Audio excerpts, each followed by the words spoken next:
안녕하세요. 미니멀TV의 상큼한 뿌미맘입니다. 저번 영상에서 예고했듯이 결혼 10년 만에 차를 산 이야기와 1월 가계부를 공개하겠습니다. 그럼 지금부터 시작해볼까요? 첫 번째, 우선 생활비, 변동 지출비부터 알아볼게요. 항상 변동이 가능한 지출비 알아보겠습니다. 자, 여기 보시면 식비는 집밥 플러스 간식, 그러니까 우리가 마트나 시장에 가서 사는 거, 그리고 빵, 과자 이런 거 사는 거 다 포함해서 이번 달 40만 9,325원이 들었습니다. 외식과 야식을 한 거는 3만 130원.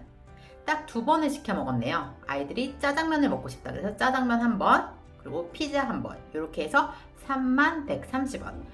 결국 1월달 식비 합계는 43만 9,455원이 났어요. 생활용품비 볼게요. 생활용품비는 제가 산 거는 대나무 칫솔, 샴푸 비누, 설거지 비누, 그리고 손 닦는 비누 이렇게 사서 29,910원. 자, 교통유류비는요. 여기는 제가 차를 샀잖아요. 그 기름값은 포함되지 않았어요. 제가 차에 들어간 비용은 따로 다시 말씀드릴 거예요. 버스, 지하철을 탄 금액이에요. 19,500원이 들었습니다. 의류미용비 아시죠? 옷을 사거나 미용실에 가거나 이런 것들을 하는 건데 이번 달에는 옷을 사거나 그런 일들이 없었기 때문에 32개월 둘째 콩콩이가 머리를 커트한 비용 8,000원만 들었어요. 저는 산후 다이어트 중이기 때문에 거의 1년 이상 옷을 산 적이 없는 것 같아요. 병원 의료비. 병원 의료비는요.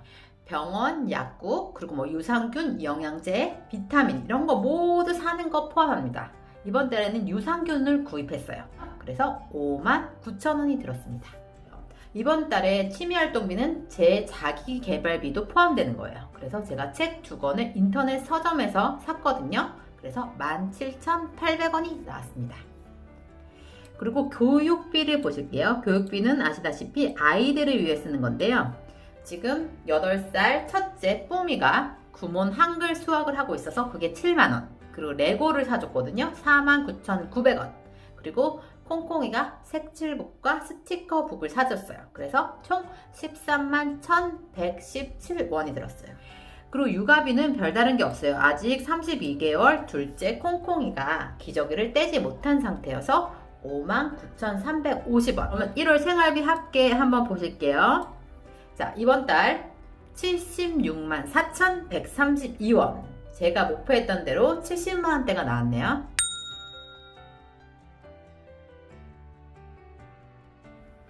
이번에는 숨만 쉬어도 나가는 비용인 고정비 볼게요. 10평대 아파트에서 20평대 아파트로 이사를 왔어요. 그러면서 관리비가 확 늘었습니다. 그래서 관리비, 가스비, 수도비 다 합해서 28만 8,830원. 제가 10평대 아파트 살 때보다 지금 20평대 아파트에 사니까 8만원에서 10만원 정도 관리비가 더 나오더라고요. 그리고 날씨가 많이 추웠잖아요. 그래서 난방비도 많이 나와서 이번 달에는 이렇게 관리비, 가스비, 수도비가 많이 나왔어요. 자, 핸드폰비는 17,270원이 나왔는데요. 알뜰폰 요금제를 쓰고 있어요. 그래서 많이 궁금해 하시던데 저는 KTM 모바일을 사용하고 있고요. 통화 무제한, 문자 무제한, 그리고 인터넷은 4.5기가 이렇게 한 달 동안 하면 그게 14,500원이거든요. 근데 이번 달에 조금 많이 나온 게 왜 1588이나 1544 같은 데 거는 비용은 통화 무제한에 포함되지 않잖아요. 그래서 그거를 조금 더 써서 17,270원이 나왔습니다. 그리고 남편 같은 경우에는 핸드폰 비를 회사에서 지원해주기 때문에 여기에 쓰지 않았습니다. 자, 4인 가족 보험료입니다. 23만 8,574원. 남편 같은 경우엔 종신보험이고요. 저는 종합보험, 그 속에 실비보험도 들어가 있고요. 그리고 아이들은 어린이보험. 이래서 4인 가족 총 보험료는 23만 8,574원이에요. 자, 마지막으로 인터넷비 같은 경우에는요. 15,246원인데요. 저희는 케이블 TV를 보지 않아요. 그래서 순수하게 인터넷만 사용하기 때문에 가격이 저렴한 거예요. 고정비 합계를 보시면 55만 9,920원. 그러니까 고정비가 꽤 많이 들었어요. 예전에는 40만 원이면 고정비 전체가 됐었는데 이제는 56만원, 거의 60만원을 잡아야 되더라고요.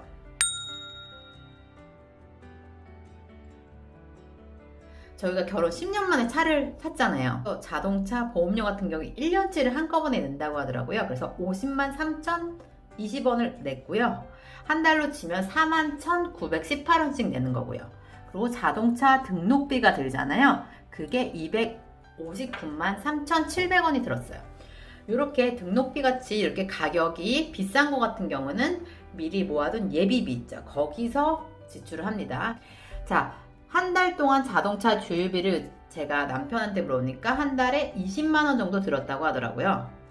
남편은 현재 출퇴근을 이 차로 하고 있고요. 이사 오면서 시가가 차를 타고 1시간 정도 거리가 됐어요. 2주에 한 번 정도는 시가를 방문하려고 하거든요. 그러다 보니까 장거리 운행도 하기 때문에 한 달에 주유비가 한 20만원 정도 나옵니다. 한 달로 치면 24만 1,000원 정도가 더 드는 거죠. 예전에는 없던 비용이 드는 거예요. 근데 차 비용 같은 경우는 생활비에서 왜 안 하냐면요. 따로 이렇게 모아둔 돈으로 사용을 하고 남편이 관리를 하기 때문에 생활비에는 포함을 하지 않았어요. 고정비가 늘어나면서 생활비는 똑같이 80만 원을 잡고 고정비는 한 60만 원 잡아요. 그럼 140만 원이죠. 거기다가 플러스로 이제 조금 예비비 차원에서 10만 원 정도 풀해서 한 달에 총 150만 원의 예산으로 살아가려고 해요.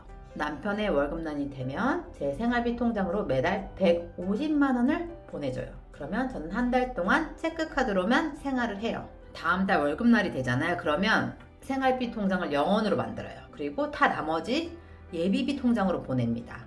그럼 왜 예비비 통장이 필요하냐 물어보실 거예요. 그리고 얼마쯤 가지고 있냐라고 물어보시는 분도 계시더라고요. 저 같은 경우에 돈이 더 많으면 예비비를 많이 모아둘 텐데 현재는 한 100만 원 정도 선을 유지하고 있어요. 여러분들이 예비비, 비상금 통장을 꼭 마련해야 되는 이유는 장례식장, 결혼식장 가는 거 저희가 예측할 수 없어요. 그리고 입학이라는 새로운 이슈로 인해서 책상을 산다거나 의자를 산다거나 이런 돈은 꽤 많이 나가잖아요. 그런 거 생활비에서 쓰면 생활비가 당연히 모자르겠죠. 그렇기 때문에 반드시 예비비 비상금 통장을 마련해 두세요. 그래서 거기서 쓰시는 거죠. 그리고 최대한 신용카드는 멀리 하셨으면 좋겠어요. 저는 통장 분리 매우 필요하다고 생각해요. 많이 하실 필요 없어요. 자, 월급이 들어오는 통장 하나, 생활비 통장 하나, 예비비 통장 하나, 이렇게 3가지 정도만 있으면 딱 구분이 돼서 내 돈이 어떻게 흘러가는지 흐름을 파악할 수 있어요. 그러면 많지 않은 월급 속에서도 규모 있게 합리적으로 생활할 수 있다는 거죠. 꼭 필요한 것에만 돈을 쓰면 4인 가족도 7, 80만 원 내에서 충분히 여유롭게 살 수 있다는 거 알아주셨으면 좋겠어요. 짜잔! 저는 맘마미아 가계부를 쓰고 있어요. 이거 협찬받은 거 아니고요. 제가 거의 4, 5년 동안 계속 쓰고 있는 가계부거든요. 여러분이 수기 가계부든 아니면 모바일 애플리케이션 가계부든 아니면 뭐 엑셀 가계부든 편하신 거 꼭 쓰셨으면 좋겠어요. 그래서 우리 같이 생활비 얼마나 썼는지도 나누고 그러면 좋을 것 같아요. 앞으로 매달 한 번씩 제 가계부 공개할 겁니다. 수입에 비해 저축률을 얼마나 했는지도 공개할 거예요. 그래서 우리 같이 돈 열심히 모으고 절약하고 그래서 진정한 경제적 자유를 누렸으면 좋겠어요. 우리 가계부 열심히 쓰고 통장 분리하고 비상금 만들어서 우리 같이 부자 되자고요. 그러면 이번 주도 활기차게 시작하세요.